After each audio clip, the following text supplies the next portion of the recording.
What's going on YouTube? Three Sons RC coming at you with another bench video. Now this is just going to be a simple breakdown of how to just swap out the fluids on your diffs. Now this is for a build that I'm working on right now. This could be for a from scratch build, or if you assembled some parts, or if you have a truck and you're swapping out all the fluids on all three of the diffs. This is gonna help you out. It's very simple, but just kind of wanted to go through the how-to and just some tips that I think will be helpful to y'all. So if you like bench videos, you like bashing, you like RC, please like, comment, subscribe. Appreciate all you. That really is helpful. Now, obviously, you're going to see a lot of M2C parts here. You know, I'm all about M2C. I think they're one of the more reputable companies out there when it comes to bashing. They really support the community.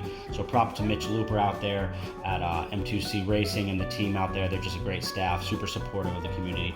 But what we're doing today is just basic swapping out of fluids of the three diffs. So you want to make sure when you do this that you have your tools, you have some type of organization, you have some type of way of setting it out. Now I wasn't going to record this, but I just decided to, so I've kind of started it a little bit. Now you can kind of see I kind of have three different stations because I'm doing three different diffs. So I'm doing my front, my middle, and my rear diff. I have my fluid set up 50 weight, 500 weight, and 20 weight. Right, so those are going to be the three different weights of fluids that I'm going to use, and then I have the three different stations for my diffs, 1, 2, 3 that I'm working on. I got my center diff over here, right? So I got my three different stations set up with my three different diffs, and I've gotten these diffs from Jenny's RC. If you haven't checked them out, great source of just parts for your car at a very reasonable price. They cover a lot of the major brands out there. But you know, so I got the diffs, and they're straight from the factory, brand new, and I could use those fluids, but I wanted to upgrade them to what I know and what I'm comfortable with. So I've taken the first one apart. So what you want to know about V4 diffs or version 4 diffs for the Arrma 6S cars is that they come pre-shimmed. I'm just trying to switch out the fluids. I'm not trying to re-shim it, add shims, or anything like that. There's plenty of videos out there for that type of thing. That's not what I'm trying to do. I'm just trying to switch out the fluids. So I've already started with this one, is I just flipped it over to try to get as much of the fluids out. This will get out about 80% of the fluids. See that the diffs from the factory, a V4 diff has one shim on the outside of this bearing here. Also inside, underneath the planetary gear, there is a shim that Arrma adds, so I'm not going to mess with that. And I'm not big on, if I were to take this apart and re-shim it, it already comes with 4 standard Arrma shims. If you want to make it a little bit tighter, you can add the Mugen shims. There's some people that do 2 and 1 and then 2 and 1. What I like to do is I actually just add 4 of the Mugen ones that are a little bit thicker, and it adds a nice balanced, you know, shims, and they're a little bit thicker, so it pulls it together just a little bit. Honestly, they're pretty tight. They feel really nice right from the factory for the V4 shims. All right, so now I've got the 4 screws off. I'm gonna pull her apart. Okay. Grab this over here. Gasket, put it off to the side. I'm gonna dry that out real good, and then I'm just gonna dump this for the fluids to start coming out, and then I'm gonna start drying out the gasket and those types of things, cleaning it up, getting it ready for the new fluid. Diffs from the factory, I believe they come with 100,000 weight in the center, and the front and the rear come with 10,000. So I don't know if these are front and rears, it really doesn't matter. But again, I'm going to 50, 500, and 20. It's kind of the standard basher combo. Now, if this is a little too wild for me, because it is going to be a short wheelbase truck, I might drop down from 500 to 200,000. We'll just kind of see, but I'm just going to go aggressive off the bat to try to stop the ballooning and see how it goes from there. Fluid has come out of there. I've let it sit for a good 20 minutes or so. You want to make sure to wipe as much as you can of the old fluid out of here. You could take it all apart, let it sit in all sorts of brake cleaner to get all that fluid off. Again, I'm just trying to swap out the fluid. If I get 85 to 95% of the fluid, I'm fine with that. All right, so you can see that's pretty clean. Pretty much all the diff fluid is out of there. So I'm going to rest it in here. And let's see if I can bring this down here a little bit lower. 50 weight. And again, I can take the gears out and do all this kind of stuff, but what I'm going to do, I'm going to pour it in the top. This again is my front. And I'll pour it in there, and then I'll leave it for a bit. You want to fill it so that it's just a little bit over those whatever those gears are that go back and forth, right over those middle gears, those support gears.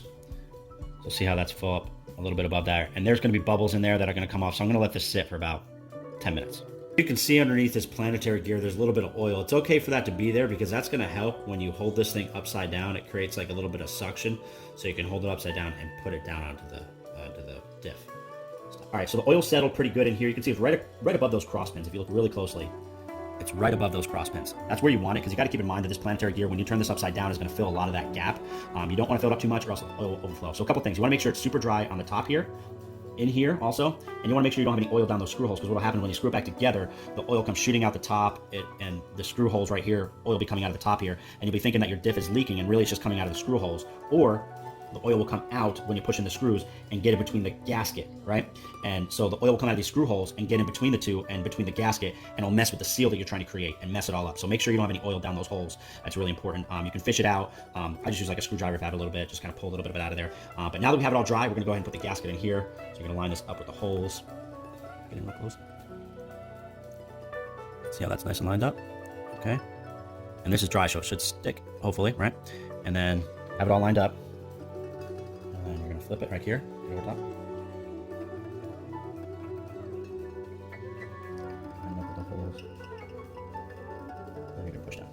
So you can see that I push this down, it'll kind of snap into place, and it'll be nice and snug, right? What you don't want to do at this point is start turning the gears, because it could push the oil up into your gasket before you've actually put the screws in. So make sure you don't mess with your gears and start turning it to see if the mesh feels good or if it feels right. If you push it down all the way, the planetary should have locked into all those smaller gears, and now you're going to put the screws in. So you want to start with, what you're going to do is you're going to do a cross pattern. You're going to do one here, and I like to go about like 95% down all the way, then do the one right here, 95% down all the way, then 95% down, then 95% down, and then I'll do the last 5%, 5%, 5%, 5%. All right, so I lied. I actually twisted those screws down about 98%, all four of them, and then I went back and did that last 2% to tighten them. Now you want to make sure you tighten them to the point where you really just can't tighten them anymore. That's going to lock up that gasket and make sure that nothing can move in there. So now I've gotten them fully tightened, right? And I've dried it off really good, and this is important. You want to dry off every little angle that you possibly can, because what you're going to do now is we're going to inspect to make sure it's not leaking. Leaking is super detrimental to your diff, and so what we're going to do is I made sure to dry out really good down where that out drive comes in, right here and here.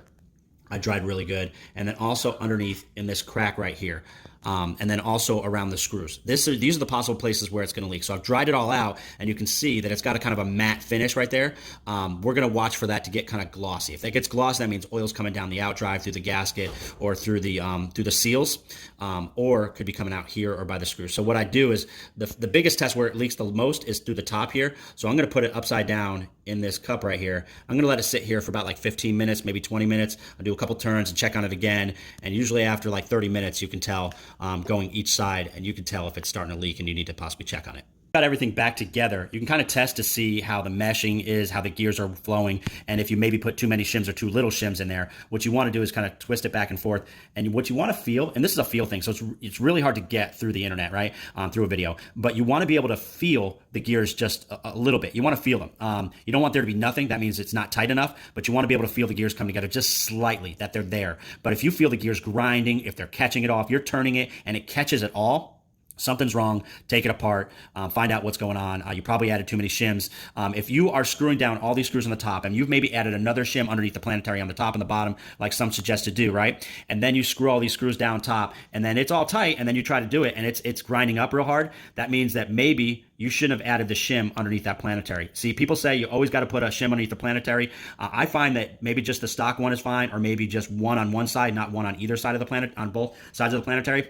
Because when I've done both, I can't close it down. It's just too tight. So you just got to know that there's slight tolerances, and every diff is different. So just know that there's those slight adjustments that you need to make. So rear diff, ready to go. First one's waiting, making sure it's not leaking. So far, not showing any signs of leaking. Diff all dried out. This is all dried out. All the oil's out of there. Dried out real nice there. So now we got the 20 weight. We're going to go ahead and drop some oil in here.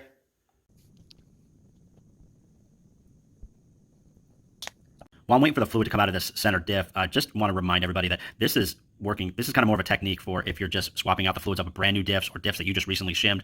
And so you know the state of the gears and you've checked them and you've inspected them. This does not work very well if you've been using your diffs for a while. You might need to take them apart, check them, inspect them, make sure there's no metal shavings in there, and they might really need to be cleaned out with some brake cleaner and all that kind of stuff. A couple different techniques you can use to do that. But keep that in mind while my cat runs by, that you do need to kind of adjust this based upon where your diffs are at. These are brand new for me, so I'm just simply swapping out the fluid. For the center diff, I'm going to take all the gears out, so that way I make sure to get no air bubbles underneath the gears, and I'm able to pack it as well as I'd like to. So I'm going to take it all apart, put it in, and I'll show you that. All right, so this is the center diff. Taking those gears out allowed me to get the oil off the gears and also get a lot more out of here. So now I'm going to put the 500K in there. And then also this is a lot thicker than the other fluids. So I'm going to make sure to get this all up underneath there. So because I'm going to be putting the gears on top of this, I'm not going to put a crazy amount in here. I'm just going to put one good circle in there. Let that settle, and then I'll put the gears on top of that. So for those of you guys out there that have diffs that have been used, that are taken apart and switching out the diff fluids and watching this video, this is the apparatus. You've seen it before, just so you can kind of see how it goes back together again. This is just it all in one big clump, right? Now the pieces are, there's two pins that go back and forth. They fit together like two different halves. You can kind of see they're cut out and they go into each other, top and bottom. So you got to make sure to match those up when you put it back together. Now you have this outside piece that has the cutouts, so you know it goes to the outside. There's a curved part that goes towards the bottom, flat part towards the top, and then you have a shim in between those, and then you have the gears, the 4 gears that go in. So that's how it goes back together, and I suggest doing it in one whole piece. Okay, so that thick diff fluid now is settled down, it's nice and flat. Now I can put the gears back in the center diff. All right, so I got it all together like this. Spread out the gears a little bit, and then you can just drop them in.